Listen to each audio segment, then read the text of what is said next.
bibigyan ko ng tigpa 500 yung mga tao ko na may sariling palo. Kasi na isang araw, nakita ko napakaraming basahan sa timba. Ngayon, hindi nakapaglaba ang mister ko. Sabi ko, bukas na lang. Nagulat ako anuhan hapon, nagsampay na, may naglaba ng aming mga basahan sa timba nang walang nag-uutos. Yun ang mga gusto ko sa mga tao yung tipo ba na hindi na kailangang utusan, may sariling palo. Ngayon, bibigyan ko yung 3 na empleyado ko na may kusang palo, mga bossing.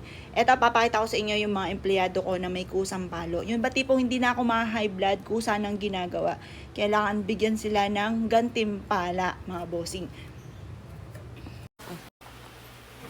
Basta tanggapin mo. Thank you, ma'am. Si Rain. Rain. Si Rain.